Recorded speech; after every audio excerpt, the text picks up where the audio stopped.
Hello again, my friends, and thank you for joining me for another week. Welcome to the first day of the rest of your lives. Now that WrestleMania is officially behind us, we are refreshed and reset and now looking to the future.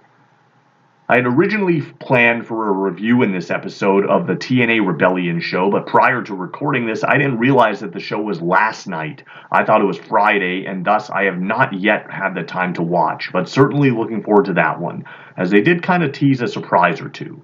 I will be talking a bit as well about the upcoming WWE Draft, as well as running down the AEW Dynasty event that takes place tonight.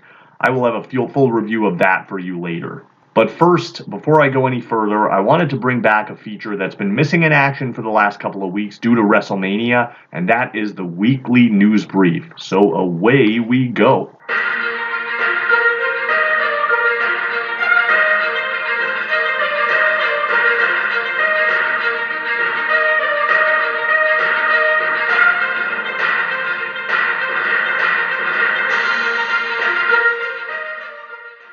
Unless you've been living under a rock, you might have already seen posts about the newest string of WWE releases, which has unfortunately become an expectation following WrestleMania. As of this recording, the following people have already been released: Jinder Mahal, Zion Quinn, Xia Li, Veer Mahan, and Sangha. Naturally, this news may be a little depressing for most to hear, though not really all that surprising, as none were being featured on weekly programming as of late. I suppose the biggest surprise was Jinder, who is a former WWE champion, but I think all of these individuals are talented enough to land themselves jobs elsewhere. And it'll be interesting to see not only where they end up, but how they are used. On both Raw and SmackDown this week, new world titles were revealed for each set of tag team champions, and I'm thinking this probably indicates a more permanent change, as the titles will likely remain on the brand that they represent.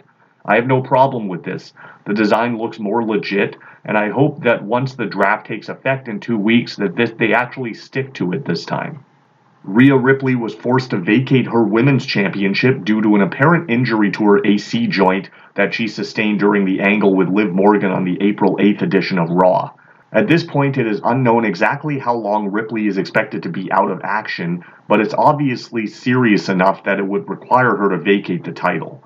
I wish her a speedy recovery, and I like that they are at least turning it into a TV angle, which I'd imagine that Ripley is fully on board with. Dave Meltzer of the Wrestling Observer and other interested parties continue to speculate whether or not we may see a Vince McMahon return to the pro wrestling/sports entertainment industry once his trial concludes. Stranger things have certainly happened, and I don't think I personally want to see that, but I wouldn't say that it's entirely outside the realm of possibility.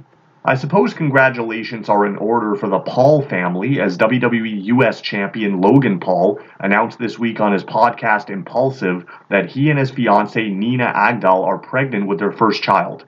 The injury bug is apparently contagious, as the indie god Matt Cardona is reportedly dealing with a torn pectoral muscle, which will keep him out of in-ring action for the foreseeable future.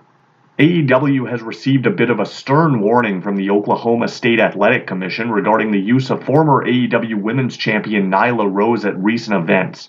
It's amazing that in 2024 there are still laws that discriminate against transgender athletes, especially in, let's face it, a predetermined fantasy non-sport, for lack of a better term. But for once, I have to give kudos to AEW President Tony Khan for stepping in to defend Rose and the company. Former WWE announcer Carlos Cabrera is the latest to go all elite, joining the AEW Spanish announce team.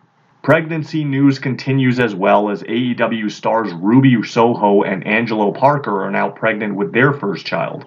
The couple has been involved in an ongoing storyline with Saraya Knight, her brother Zack Zodiac, and Harley Cameron on TV in recent months. I always try to end these on a positive note, and I don't think it gets any more positive than baby news, but that wraps up your news of the week. But it doesn't have to end there, because I'll tell you what is newsworthy, and that's AEW Dynasty, the latest pay-per-view to make it into AEW's calendar year, and on paper, it certainly looks like a good one. That card takes place tonight. Let's take a look at it. I usually roll my eyes anytime AEW or really any other promotion advertises a dream match, because it's rarely the case that they are actually dream matches, especially in AEW's case when we see these kinds of matches on almost a weekly basis. But there is always an exception to every rule, and Danielson versus Ospreay is a match that I've looked forward to for at least 7 years, though they were never under the same roof at the same time until now. This one should be an absolute classic, and if all goes well, will probably end up being match of the year, though I really haven't been all that impressed with the build, especially Ospreay's promo on WWE that really had nothing to do with this. I'm thinking they do something here where Don Callis tries to get involved, but Ospreay rejects his help, saying that he can do it on his own, and it ends up backfiring as Danielson hits a Busaiku knee to get the win. And then Ospreay keeps demanding a rematch, so Danielson eventually agrees to give him one at All In, but it turns out that Danielson and Callis were in cahoots the whole time. One of Callis' former acquaintances, and I guess they would have been friends, Chris Jericho, will also challenge Hook on this show for the FTW title.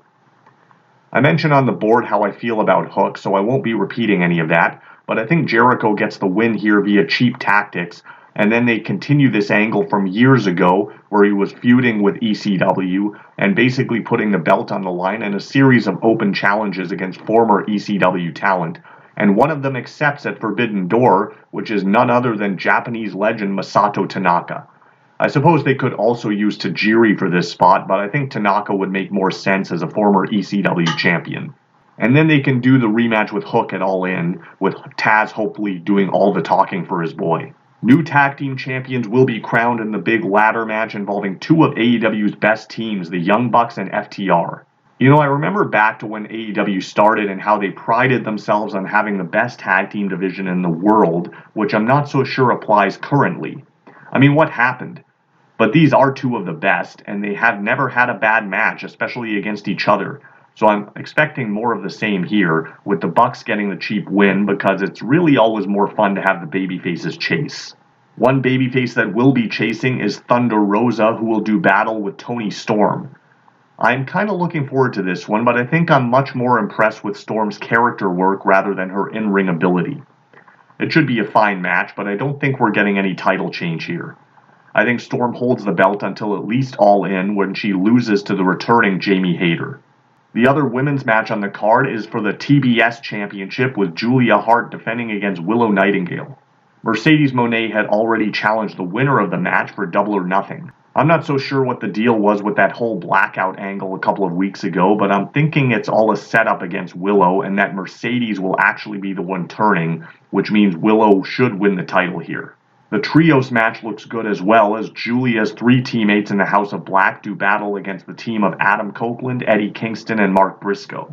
I'm thinking they'll set it up in such a way where there's some kind of rift between Kingston and Copeland, which leads to a House of Black victory, and then the two of them feud over the TNT title. Kazuchika Okada puts the Continental title on the line against Pac in what promises to be a classic as well. I can't see Okada losing the belt in his first pay-per-view defense, so I'm thinking he wins this one clean and probably holds the belt until Kenny comes back later this year. And yet another title will be defended in singles action, with Roderick Strong putting the international title on the line against his former friend Kyle O'Reilly. This is one of the matches that I'm most looking forward to, and I don't expect it to disappoint, though I am kind of disappointed with the lack of build, considering their long history. Again, I can't see Strong losing a title he just won, so I think he retains as well, and then he and the Undisputed Kingdom continue to try to recruit O'Reilly. And rounding out the card is the big one for the Heavyweight Championship of the world, or at least AEW's world, and that is Swerve Strickland challenging Samoa Joe. Now, ordinarily, I think Swerve should win this match and become the new face of All Elite, but I would say it depends on match placement, because if Ospreay versus Danielson closes the show, you don't want this match and Swerve's win to be forgotten. If they do close the show, then Swerve should win the title, as that should be the final image of the broadcast. I think it's the right time, and I would say we're getting a new champion here, and then they build towards Swerve versus MJF at All In. Those two should be positioned as this generation's Austin and Rock, I think. And speaking of positioning, let's talk about the WWE Draft, shall we? Well, it's apparent to me that because we have two new sets of tag titles, that I'd imagine both sets of champions are staying right where they are, unless of course they were to lose their belts before the draft, which I can't see happening. I feel like each show should have its own identity, which is kind of what's made the draft or brand split seem kind of pointless before, since it was basically the same show on a different night of the week. I think given who each set of belts currently belongs to, I would suggest that maybe Raw should be the more sports entertainment focused program with a few more serious undertones as they are moving to Netflix come January. This is where I think teams like Pretty Deadly, the AOP, Legado del Fantasma, the New Day, the Viking Raiders, and the Street Profits could shine. Maybe even bring up a team like Gallus from NXT. And then over on SmackDown, we have more of the high flyers and mat-based wrestlers such as the Creed Brothers, DIY, the New Catch Republic, Gallows and Anderson, etc. Over on the women's side, I think it could be a bit of the same. You'd have talent on Raw like Bianca Belair, Tiffany Stratton, Alva Fire, who I'd imagine would be going back to Kaylee Ray, Nikki Cross, Liv Morgan, Jade Cargill, Damage Control, Naomi, and Nia Jax. And then on SmackDown, you'd have Bayley, Becky Lynch, Charlotte Flair, Candice LeRae, Natalya, call up Roxanne Perez, and maybe Blair Davenport. And for the men, I'm thinking the same thing in the heavyweight division. You definitely want to continue the Bloodline Civil War angle over on SmackDown, so you've got Solo, Tama Tonga, Jimmy Uso, move Jay back over, and Roman Reigns. You can move Cody Rhodes over, Randy Orton, Braun Breaker, and maybe Gunther. On the Raw side, you've got Seth Rollins, Drew McIntyre, CM Punk, Sami Zayn, Chad Gable, Kevin Owens, Logan Paul, Rey Mysterio, Carmelo Hayes, Shinsuke Nakamura, Ilya Dragunov, and the Judgment Day. It's always interesting to see what comes out of it, but my only hope again is that they keep the two brands separate this time, so that when they do choose to do the cross-promotional matches, it seems a lot more special and can be promoted as a big deal. I also hope they get rid of War Games as Survivor Series and maybe use the match when it makes sense, and not just because it happens to be that time of year. Instead, they can bring back the traditional elimination matches. We'll see what it looks like in 2 weeks. For now, I'm done for another week. I wanted to let you know that I will be taking a vacation shortly, so not sure what that will mean for the next couple of weeks, but the show may be on a brief hiatus for at least a week or two. I'm not sure if there will be an episode next week, but I will update you on the board. Until we meet again, I leave you with an ABC.